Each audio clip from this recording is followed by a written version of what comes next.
미래를 보는 창, JTB. 안녕하세요. JTBJ입니다. 오늘은 은행 리스크 지고 정치적 빅 이벤트 온다라는 주제로 이 내용을 좀 정리를 해드리도록 하겠습니다. 제가 저번 영상 때서 아직 은행 리스크가 조금 더 남아있는 것 같다. 그런데 그게 이제 금요일날 도이치뱅크 사태가 튀어나왔습니다.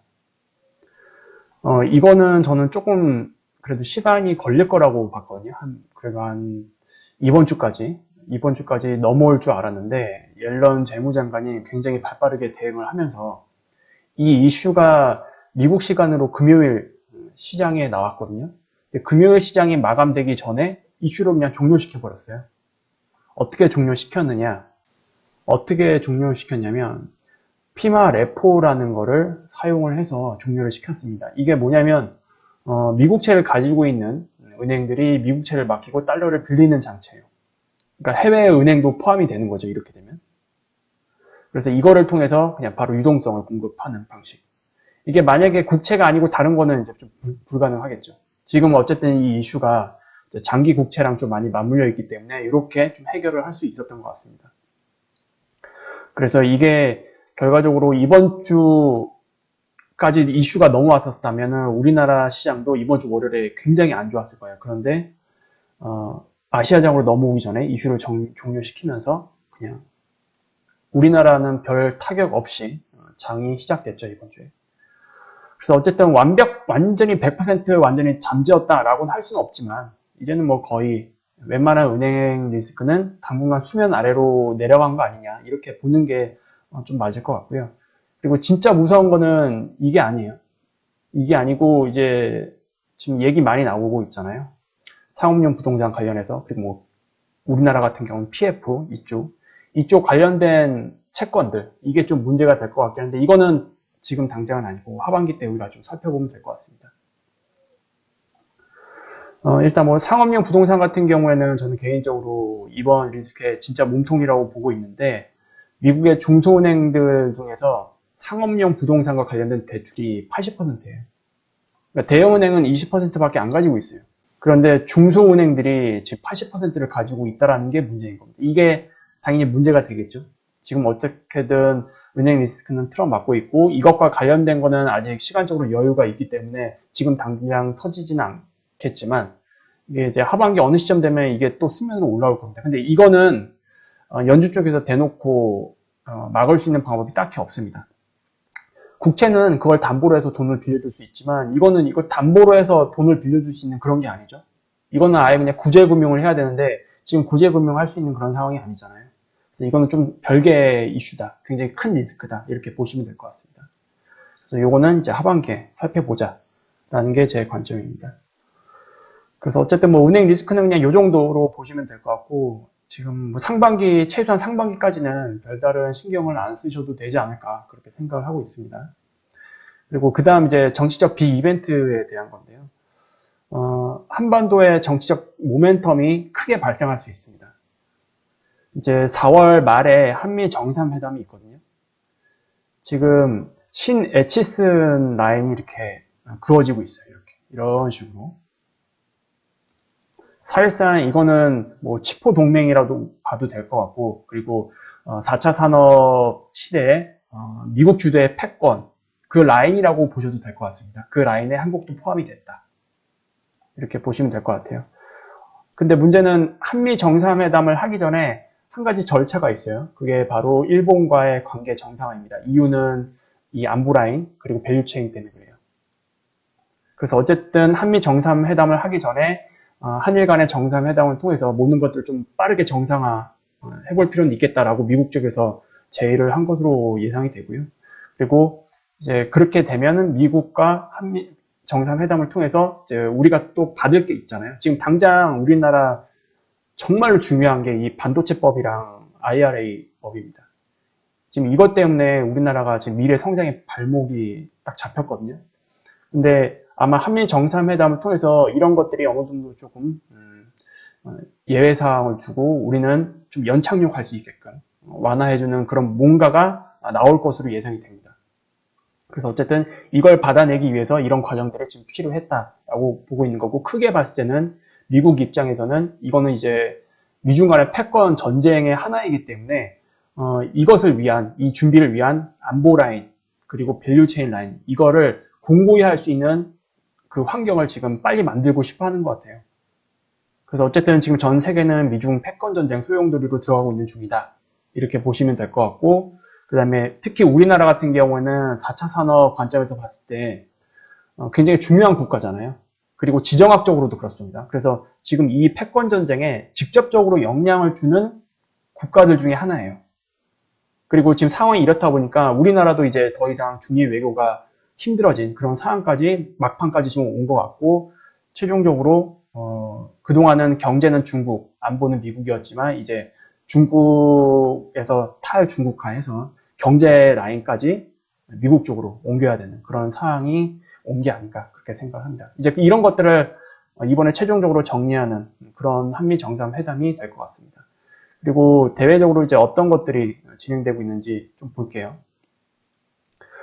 어쨌든 4차 산업과 관련된 모든 것을 탈중국화해야 되는데, 왜냐하면 미국에서 이제 중국 제품은 절대로 사용할 수 없게끔 만들고 있죠. 근데 어제 뉴스에 바이든이 회로 기판, 패키징에도 DPA를 발동했습니다. 그래서 이쪽에서도 이제 중국 거는 어떻게 할 수 없고 미국 자체에서 생산하는 거, 그러니까 미국 내에서 생산하는 것들을 활용을 해야 됩니다.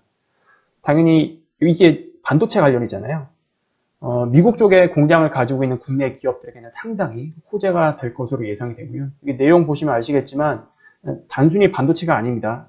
앞으로 모든 국방은 이 반도체도 같이 포함될 수밖에 없잖아요. 우주 항공 관점에서 봤을 때는 모든 것이 다 디지털화 되어 있기 때문에 여기에 들어가는 필수 부품들이 다 반도체입니다. 그래서 뭐 미사일, 레이더 이런 필수 부품. 근데 현재 상황에서는 미국 내에서 생산을 다 할 수가 없어요. 그렇기 때문에 이와 관련된 법을 발동을 하고, 이것도 아마 한미 정상회담에서 이것도 안건이 포함이 되어 있을 것으로 예상이 됩니다. 그리고 그 외에 뭐 태양광 패널이라든지 뭐 배터리, 광물, 2차 전지 핵심 소재 같은 것들, 반도체 소재 같은 것들, 이런 거 다 포함이 되어 있습니다. 그리고 그와 비슷한 시기에 이제 이런 뉴스도 나왔죠. 3월 중순에 나왔던 뉴스인데, 우리 정부에서는 이미 수도권에 지금 용인으로 지금 알고 있죠. 많은 분들이 300조 규모의 반도체 클러스터, 이거를 구축한다. 그리고 삼성도 여기에 굉장히 많은 투자를 한다. 이런 것들이 지금 정상회담이 이루어지기 전에 물밑에서 지금 다 움직이고 있습니다. 실무탄에서. 그리고 뭐 최근에, 이것도 어제 나온 뉴스죠. 삼성이 하나마이크론과 설비 임대 논의. 이제 제목만 보시면 안 되고, 이제 이 내용이 좀 중요하거든요. 반도체 패키징, 즉 후공정입니다. 그리고 아까 말씀드렸던 내용도 패키징. 그러니까 패키징이 굉장히 중요해요. 후공정. 반도체의 후공정이 지금 4차 산업으로 가면 갈수록 굉장히 중요해진다라고 보시면 될 것 같습니다. 이게 어떻게 보면 또 하나의 투자의 아이디어라고 보시면 될 것 같고요. 어쨌든 이제 이 기사로 보면은 지금 국가적으로도 그렇고 삼성에서도 그렇고 반도체 중에서도 후공정에 굉장히 많이 공을 들이고 있구나.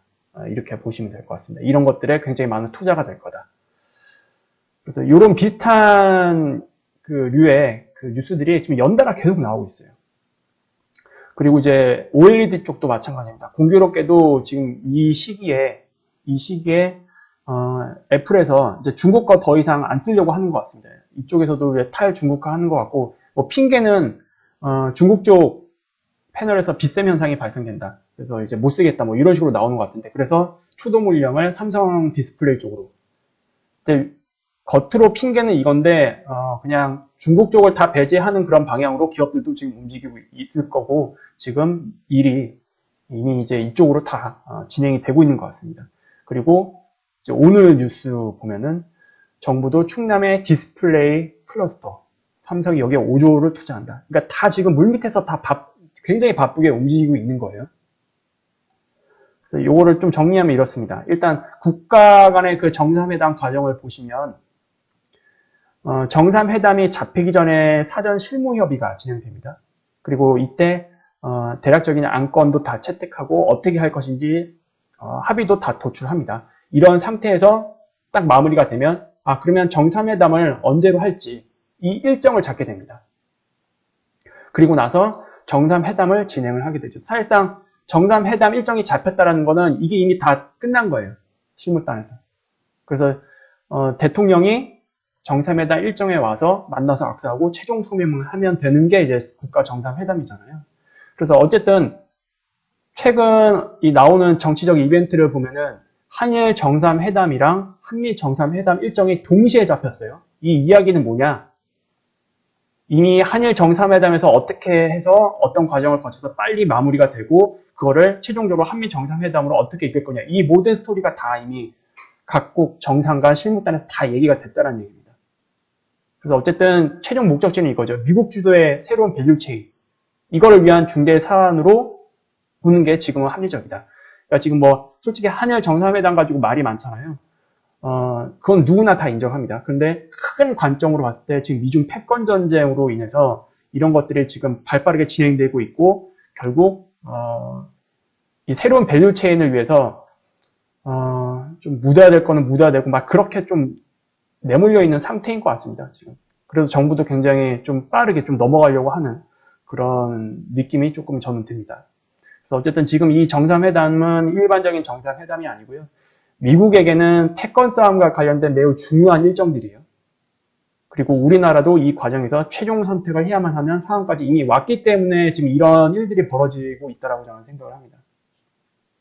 그래서 어쨌든 우리나라도 결국 탈중국화로 가면서 안보뿐만이 아니고 경제 분야도 이제 미국 주도로 미국 밑으로 들어가는 그런 방향으로 가는 것 같다. 그리고 이미 기업들도 그렇게 움직이고 있다. 이렇게 보시면 될 것 같습니다. 어쨌든 이제 이런 이벤트 같은 경우에는 우리나라 입장에서 굉장히 미래를 결정하는 빅 이벤트로 보시는 게 맞아요. 어쨌든 반도체법이랑 IRA법 이거 반드시 이거 해결해야 되거든요. 안 그러면 우리나라의 미래가 없습니다. 그렇기 때문에 어쩔 수 없는 선택이기도 할 거예요, 아마. 그래서 상반기 코스피랑 코스닥 시장의 방향을 결정지을 가장 큰 모멘텀이 바로 이 한미 정상회담인데 4월 26일이긴 하지만 그 전에 아마 이 반도체, 뭐 OLED, 기타 뭐 우주항공, 방산 이런 거와 관련된 미국 쪽에서 그 가이드라인이 조금씩 좀 나오지 않을까 그렇게 생각을 합니다. 그리고 최종적으로 한미 정상회담이 딱 끝나면 완벽한 가이드가 쫙 뿌려지겠죠. 그러면서 그게 아마 뉴스가 도배가 될 것 같은데 그때 코스피랑 코스닥도 좀 격렬하게 움직일 수도 있다. 이렇게 보시면 될 것 같습니다. 그래서 상반기를 좀 우리가 좀 정리를 해본다면 이런 개념으로만 좀 정리를 하면 될 것 같아요. 그래서 상반기는 어쨌든 상고 시나리오로 봐야 되는데 이런 것들이 지금 그 상고 시나리오를 확률을 높이는 그런 모멘텀이 될 것 같다. 그렇게 이해를 하시면 될 것 같습니다. 그래서 오늘은 이렇게 마무리 짓도록 하겠고요. 다음에 더 유익한 영상으로 찾아뵙도록 하겠습니다. 감사합니다.